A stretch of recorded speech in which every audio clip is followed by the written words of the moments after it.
Hey guys, how's it going? Spinosaurus the King here, and in this video, I'm going to explain to everyone why the Indominus-Rex wouldn't get as big as the Ingen Spinosaurus when it is fully grown, since people have been questioning to me, why is the Ingen Spinosaurus so massive, but not the Indominus-Rex? Well everyone, you're about to find out the true reason why the Indominus-Rex was a subadult in Jurassic World, and why it wouldn't get nearly as big as the Ingen Spinosaurus.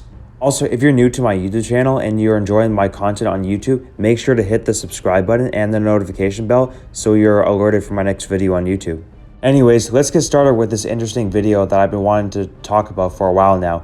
So when Dr. Henry Wu was explaining the Indominus-Rex to Simon Masrani, he told Simon that Cuttlefish DNA was added to help the Indominus-Rex from getting way too big. So there's your answer. Cuttlefish DNA is the reason the Indominus-Rex can camouflage, and the Cuttlefish DNA is what stopped the Indominus-Rex from reaching her full size. Now, the next question is, how big would the Indominus-Rex be if it weren't for the Cuttlefish DNA? So before I make my prediction, let's go ahead and talk about what this genetically modified dinosaur is made of. So to start off, I'll tell you what it's confirmed to be made of, then I will tell you what else I think the Indominus-Rex was fused with it when Dr. Wu made this thing. So here's the confirmed DNA of the Indominus-Rex that we know of. Giganotosaurus DNA, Tyrannosaurus Rex DNA, Deinosuchus DNA, Velociraptor DNA, Therizinosaurus DNA, Carnotaurus DNA, Rugops DNA, Majungasaurus DNA, I'm not sure to say this, but it's pronounced Pyknomasaur. I don't think I said that right, but it's whatever. Viavinator, Quilmosaurus, Cuttlefish, Vit Piper, Tree Frog, and those are all the confirmed DNA. However, we all know that had more DNA. Like, I'm sure of it. I'm going to tell you why I know it had more DNA than the confirmed DNA. So in my personal opinion, here's what I think the Indominus-Rex also had. Human DNA, since it hunts for sport like humans does, and because of how intelligent it was, and for the hands it had, because it had like thumb-like hands like humans would. Allosaurus for the horn crests on its head. And that's all I think the Indominus-Rex was made of. Possibly it was also given steroids, like similar to the Spinosaurus and possibly other dinosaurs in this franchise. So her max size was revealed by Dr. Henry Wu to be 15.2 meters long, which is 50 feet in length, and her height would be 6.1 meters tall. And her weight and bite force was never confirmed, but in my personal opinion, her bite force would be at least 10,000 pounds of force, and would probably weigh at least 14 tons, 15 tons max when fully grown. Now, the subadult Indominus-Rex that we saw in Jurassic World was 14 meters long and 5 meters tall, even though the Jurassic World website for some reason says it was 12 meters long, which is physically impossible because think about it. She was about half a meter to a meter longer than Rexy, and Rexy was 13.4 meters long, so the Indominus-Rex in Jurassic World was minimum 14 meters long, which means she was only 1 meter away from being fully grown. Now, for some reason, some people call the Indominus-Rex a juvenile. It wasn't a juvenile, because think about it. If 15 meters was its max size because of Cuttlefish DNA, and she was already 14 meters long in Jurassic World, it's physically impossible for her to be a juvenile. She's a subadult in Jurassic World. The Spinosaurus is a whole different story. He was guaranteed a juvenile because it's a different scenario in that situation. Now, if it weren't for the Cuttlefish DNA in the Indominus-Rex, I'd say her max size when fully grown would be minimum 23 meters long, and maximum 26 meters long, since she was a hybrid of way more things than the Ingen Spinosaurus, plus she was also most likely given steroids just like the Ingen Spinosaurus was, which would make her not just more powerful than the Ingen Spinosaurus if it weren't for the Cuttlefish DNA, but also more powerful than the 21 meter long Ultimasaurus hybrid. But like I said, the Ingen Spinosaurus was able to reach his max size since he did not get Cuttlefish DNA added to him or any other DNA that would make him smaller. There is frog DNA, but for example, frog DNA didn't stop Rexy, the Mosasaurus, Allosaurus, or Carnotaurus, or other carnivore dinosaurs in this franchise from reaching their full size, so there's my proof on that. So that theory is totally debunked. So because of this, the Ingen Spinosaurus is much larger and stronger than the fully grown Indominus-Rex, just because of the Cuttlefish DNA in the Indominus, and the Spinosaurus was not given any DNA at all to make him smaller. So there you go.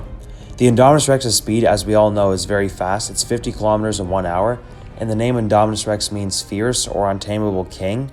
I do admit, even though I hate the Indominus-Rex since I don't like the roars of it or the design of it, and also I hate her because she killed the Ankylosaurus and the Apatosaurus, which are really cool dinosaurs of mine, and even though I'm not a big fan of raptors, it felt pretty cruel the way she just killed those raptors, man, really. But just because I don't like the Indominus-Rex, I don't deny the fact that it's very powerful. Like, for example, the Spinosaurus would win against the Indominus-Rex, but I do admit, though, the Indominus-Rex would put up a hell of a fight. She would put up a great fight to the Spinosaurus, I'm not going to lie. But there's just no way she can take out the Spinosaurus. The Spinosaurus is a lot taller than her, a lot longer than her, a lot stronger than her, bigger claws than her, way better fighting experience since he lives on Isla Sorna. And I think he was also given more steroids than the Indominus-Rex, because the Indominus-Rex didn't really need steroids because of how many dinosaurs she was mixed with. But the Spinosaurus was given steroids for sure. So that's my reasons for, that's part of it. That's not my full reasons, but those are just a couple reasons why I think the Spinosaurus would definitely demolish the Indominus-Rex. But like I said, the Indominus-Rex would definitely put up a good fight. I'm not going to lie. It would be at least a 2-minute fight. But I will admit, though, if it weren't for the Cuttlefish DNA, the Indominus-Rex would grow bigger and stronger than the Spinosaurus and even the Ultimasaurus, and would definitely beat both of them in a fight. The Spino and Ultimasaurus would put up a good fight to that version of the Indominus-Rex, but like I said, if the Indominus-Rex got that big, then there's no way. Like, maybe even the Mosasaurus wouldn't be able to do it, only in the water, but not on land. And this is just me being honest here. Like, honestly, guys.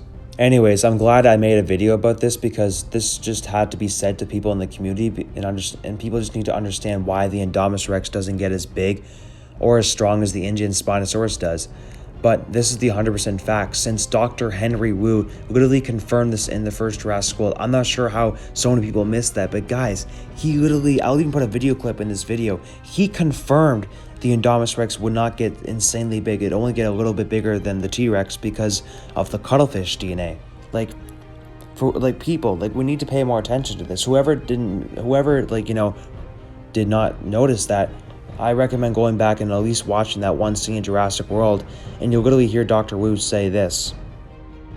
Cuttlefish genes were added to help her withstand an accelerated growth rate. Cuttlefish have chromatophores that allow the skin to change color. Also, I may not be a fan of Indominus-Rex, but I do have to admit, it would be very interesting and very cool just to see Dr. Henry Wu making the Indominus-Rex, or just any hybrid in general, and showing us the process of how he makes these hybrids. That would be very interesting and cool to see.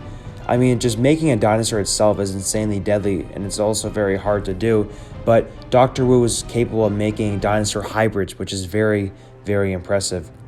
Since we all know we won't be getting any hybrids in Jurassic World Dominion, who knows, we might be getting hybrids in Jurassic World Camp Cretaceous Season 2, or even the live-action series that was talked about a long time ago. Or even the next film after Dominion, who knows, we might be getting hybrids returning. I'm just glad that we're not getting any hybrids in Jurassic World Dominion. I think 3 films back-to-back is going too much already with the hybrids, so I'm glad that we're not going to be getting any hybrids for a bit. But who knows, maybe they're going to return in the future. We don't know right now. Now, the Indoraptor did not have cuttlefish DNA, but as we all know, Dr. Henry Wu designed it to be, he literally designed it to be half the size of the Indominus-Rex, and here's how he did this. When he made the Indoraptor, he used the DNA of the Indominus-Rex, but he took out a good amount of DNA and put more Velociraptor DNA and less T-Rex DNA to make it smaller and to make it smarter, and he probably put human DNA there, for sure. The Indoraptor guaranteed had human DNA. I don't care what anyone says. The Indominus-Rex and Indoraptor, they must have had human DNA. It's physically impossible they didn't, because there's no way any dinosaur could be that smart. They definitely had human DNA. That's just the facts. I know it was never confirmed, but a lot of people do agree that the Indominus-Rex and the Indoraptor do have human DNA. But anyways, that's all I have to say for this video. I hope you all enjoyed this video and learned something from it. Hopefully you all learned why the Indominus-Rex didn't grow as big as the Ingen Spinosaurus, because of the cuttlefish DNA. And like I said, it's 100% confirmed by Dr. Wu himself. Also, I try to listen to my fans, so if you have any video suggestions, put them in the comments down below, and if they interest me, I will consider using them. Also, tell me your thoughts on this topic in the comments down below.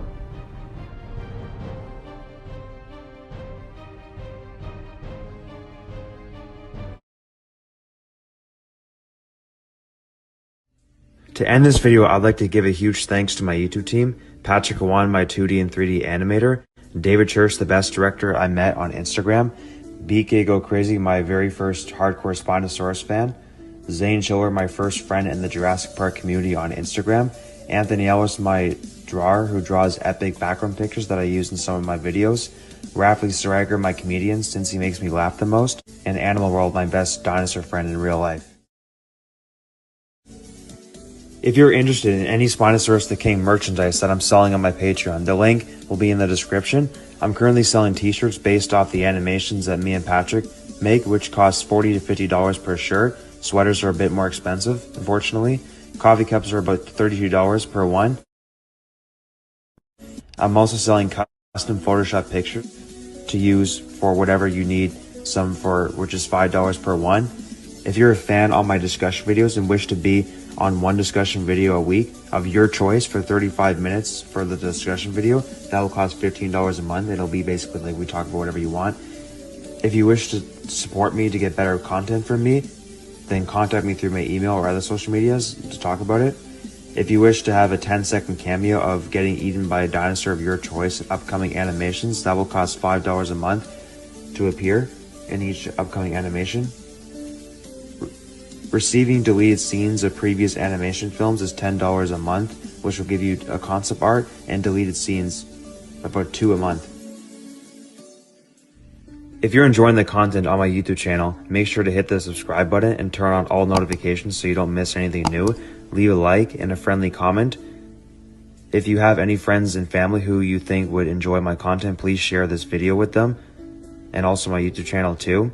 And don't forget to do the exact same thing for my YouTube team, and have an amazing day, everyone.